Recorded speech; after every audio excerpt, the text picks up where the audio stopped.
I paid for one of the lots solely myself, but the agreement is for the families because we were doing everything together. Right. I paid for an entire lot myself. When we sell, Right. I'm going to divide the money 4 ways. My wife, me, and the 2 exes. This guy seriously needs therapy. Maybe we should start a GoFundMe to help him recover from having to listen to Kotek's ramble on. Just look at his face in the 4th slide perfection. And can we talk about the gem Kody dropped about going skitty dipping with his kids? What a classic. The real estate agent, yeah, he's just counting the minutes until this nightmare is over. Honestly, I can't blame him. And Kody, oh Kody, stop acting like the retention pond is some sort of prized jewel. It's gross. Then there's the moment when Kody proudly announces there are 4 partners. But don't worry, you'll only be hearing from him. Really, Kody? Anyone with half a brain knows the other partners are involved too. Does he seriously think this guy's going to fall for his "I'm your only point of contact" routine? And to top it off, he says it on camera. What a tool. It's almost impressive how much he makes my brain hurt. This is classic Kody. He craves constant attention, and when no one's around to give it to him, he's got the poor real estate agent as his captive audience, stuck listening to his rambling mess. And Kody, he has zero clue how insane he comes off. What a walking, talking disaster. We've got so much to dive into today, so let's not waste any time. Let's jump straight into it. Hey everyone, what's up? It's Elena here, and welcome back to my channel Reality Nexus X. So here's my theory on why Janelle finally made the move to leave Kody. She's been the brains and the money of the family, but let's not forget, she's also been way too smart to pull the trigger until she had a solid plan. It's possible she knew Christine was on her way out, but I think she was waiting for one thing: confirmation that TLC would keep filming with her. Once Janelle was sure Christine had secured her own path with the show and a steady paycheck, she knew it was her turn. Let's be real, Janelle has been over Kody for a long time. Anyone with eyes could see that. But what I'm really enjoying is how the cat's finally out of the bag about Queen Robyn. Oh, they're done holding back. I love that they're not tiptoeing around it anymore, calling her the favorite, the problem, the whole 9 yards. It's about time. If I had to guess, Janelle's biggest motivation was probably watching Kody destroy the relationship with her kids, alienating them during coronavirus and doing the same thing to Christine and her kids. Then, of course, the whole ugly spectacle of the divorce. Watching someone you care about be treated like crap has a way of opening your eyes to your own situation. And when you realize it's the same person treating everyone like garbage, yeah, that hits different. I'm sure Janelle and Christine have had some very real conversations about how Kody has been treating them both. Christine probably made sure to point out how Kody has been using Janelle for her money all these years. Let's be honest, Janelle always seemed like the least maintenance wife, right? The one who didn't need the fancy things or the drama. So it's not shocking that it might have taken her a while to realize just how much Kody was taking advantage of her. Maybe Christine had to be the one to spell it out for her. I think this season has been her test phase. She needed to make sure Kody was really the self-centered monster she suspected him to be, so she threw a few things his way, like the RV, the casita blueprints, and of course, whether he'd put in any effort to actually connect with his kids. Spoiler alert, he didn't. Every test confirmed what she already knew. And honestly, during coronavirus, I bet Janelle figured out that life was just better without him around. Think about it, Kody's all downside for the original 3 wives. He costs them money, messes with their kids, creates tension wherever he goes, and don't even get me started on the emotional abuse and condescending lectures. No thanks. When Kody decided to make himself a husband and father to only one branch of the family, he basically rendered himself useless to the others. Remember when Janelle told Christine back in Vegas to make sure she was financially stable before leaving? Yeah, I think Janelle knew she needed to do the same thing. She needed to figure out how to deal with the whole Coyote Pass mess and make sure she had something in her name before bailing. Her push for the new properties wasn't just about the dream home. She wanted the land to be more divided, so she'd have something to sell if it all went south. Looks like that plan's coming together quite nicely. Christine's issues with Mary. Let me just say, if betrayal were a sport, Mary would have an Olympic gold medal. Christine made it pretty clear this week. She ended their friendship a long time ago because she couldn't trust Mary anymore. And really, can you blame her? They tried to patch things up a few times in Vegas, but the damage was done, likely starting all the way back in Lehigh. Sure, there were probably a bunch of little things that added up, but let's talk about the big one, the one that really takes the cake. Mary going behind Christine's back and basically gifting Kody a brand new wife in Robyn. In their book, Mary admits it herself. She was the one who introduced Robyn to Kody and even gave him permission to pursue her as a potential wife. Oh, and just for fun, let's add a little twist. Mary and Kody made it their special little secret. How lovely, right? I mean, seriously, how gross and backstabbing can you get? Mary was so caught up in her own needs and insecurity that she decided to give Kody a shiny new young handmaiden to make herself feel better about her flagging relationship with him. Of course, this totally backfired on her, poor choice, Mary, and just to make this all even worse, Christine was pregnant with Kody's 13th child when all this was happening. Oh yeah, a little detail like that. Christine was never into the idea of more wives. She had been happy with the way things were for 16 years, and to have Mary, of all people, support Kody in bringing another woman into their marriage. I can't even imagine how devastating that must have been for Christine. That's a gut punch to your whole family dynamic. No wonder she can't trust Mary anymore. If I were her, I'd be done too. What Mary did was just wrong, plain and simple. She should have been upfront with Christine and Janelle before even considering a new wife, especially Robyn. Mary just didn't respect the sister-wife code, and neither did Kody, who clearly didn't value Christine's feelings at all. Neither of them ever took her opinion into account. And let's not forget Kody's part in all this. He betrayed Christine too, but he had the luxury of hiding behind the religious aspect of polygamy. Oh, look, another wife, but it's all for the greater good of the family, right? Meanwhile, Christine was stuck, trying to defend a system she was beginning to see wasn't for her. You know, polygamy might have been her upbringing, but deep down, she was always more of a monogamist. That much was clear. This whole Robyn situation was the nail in the coffin for any chance of a friendship between Mary and Christine. Christine must have been absolutely blindsided by Mary's smugness when she decided to bring Robyn into their leaves behind everyone's back. Meanwhile, Christine's pregnant with Kody's baby, and he's out there with another woman and her kids, with God's approval, no less. It's a level of betrayal that's hard to even wrap your head around. Janelle said something interesting, though she claimed Kody can't keep his big trap shut. And you know what? I bet he didn't. He probably went to each wife, gossiping and talking smack about the others, making things worse between all of them. Kody has always been about dividing and conquering, pitting people against each other. Notice how he never refers to Janelle's kids, Christine's kids, or Mary's kids as his own. It's almost like he was setting them up to fight among themselves. I'm sure Christine and Janelle eventually started comparing notes and realized that Kody's tactic was to drive wedges between them all. Oh, and let's not forget Mary. Now that she's out of the picture too, she might be finally seeing how widespread the betrayal really was.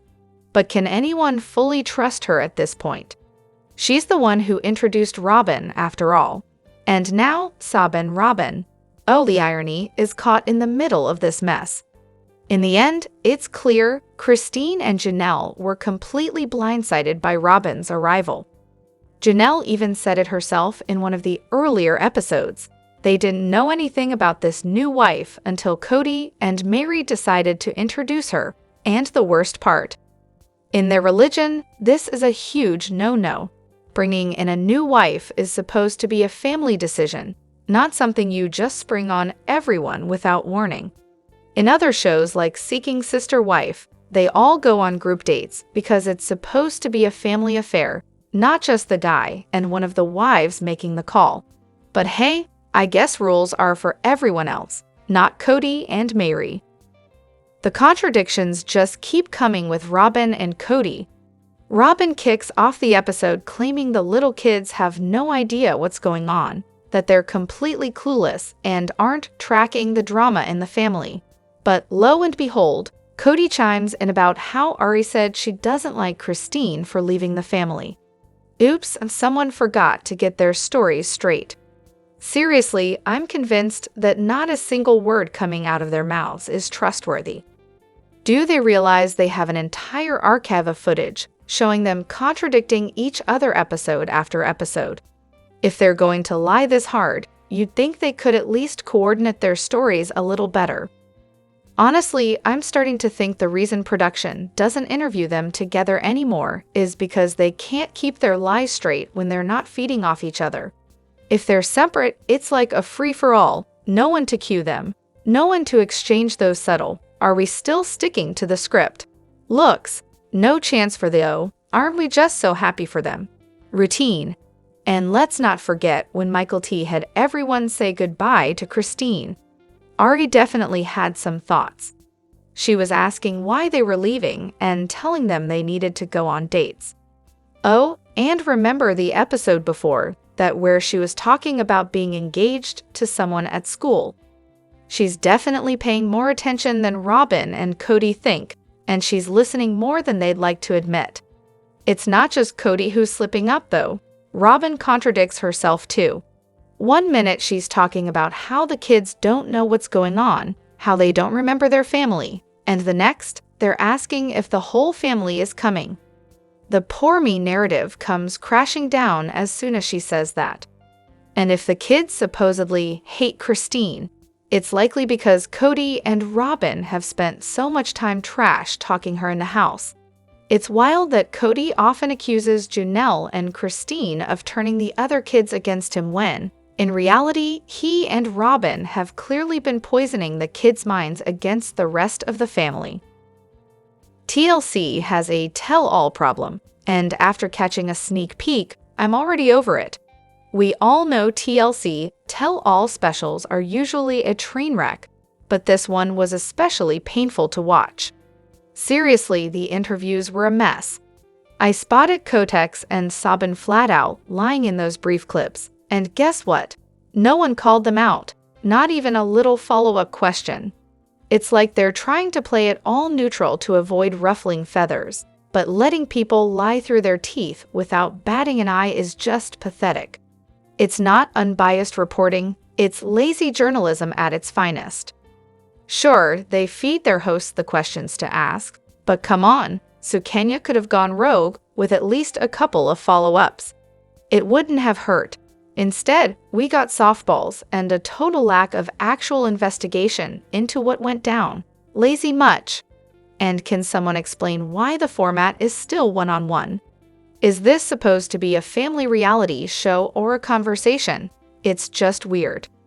TLC seriously needs to take a page from Andy Cohen's book and start asking viewer questions, like he does on the Real Housewives reunions. Or better yet, let Andy take over the whole thing. He knows how to grill people without letting them wiggle out of uncomfortable truths. Honestly, the 90-Day Fiancé tell-alls are completely unhinged. I'm not even keeping up with most of the spin-offs, because who can? But those tell-alls, pure entertainment gold. Yeah, they're biased as hell and love to spotlight people's worst moments, but it's riveting. I wish they'd do that with Sister Wives too. Now that would be something to watch. The drama with Mary, it's like a soap opera that never ends, right? So here's the thing. The other Sister Wives, except Robyn, because, well, Robyn's got her own cozy little spot in Kody's world, And the kids have always had some serious issues with Mary. And no, it's not just the catfish situation that got people riled up. That was merely the cherry on top of the why is everyone so annoyed with Mary? Sunday.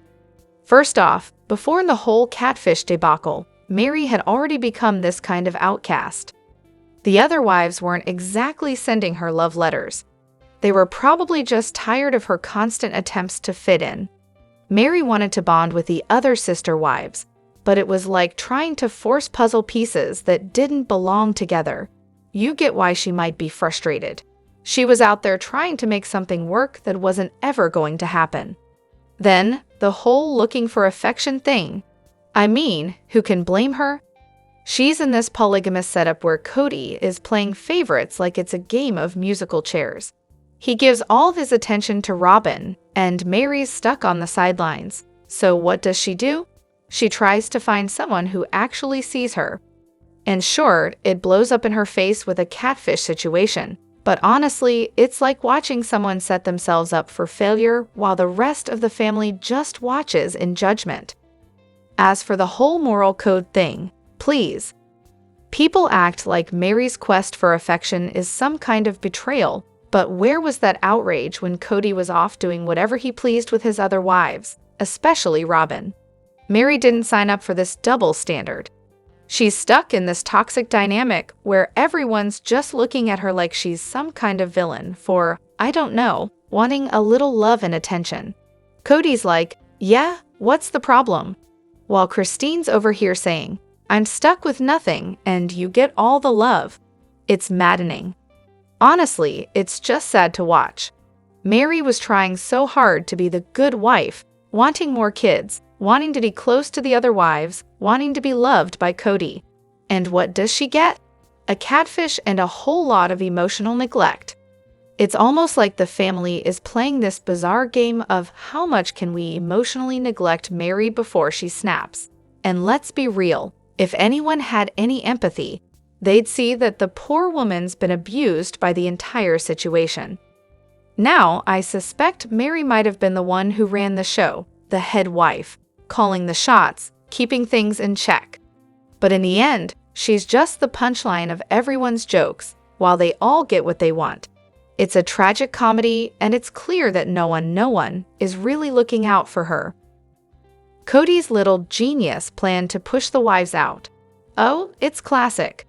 Janelle nails it when she says he wanted a monogamous setup, so he just ignored everyone until they eventually left. That way, he could avoid taking the hit for a divorce. It sounds perfect in theory, right? The problem.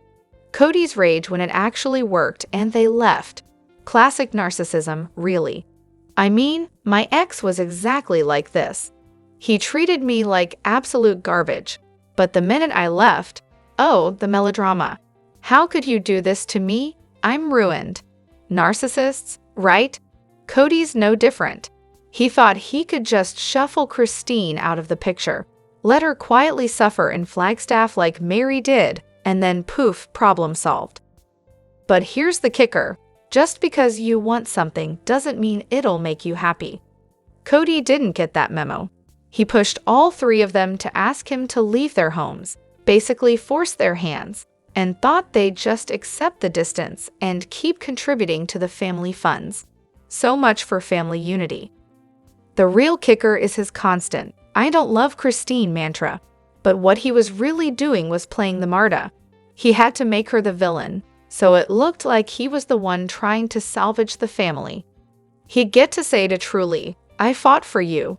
Your mom wouldn't even try. Like that's going to fix everything.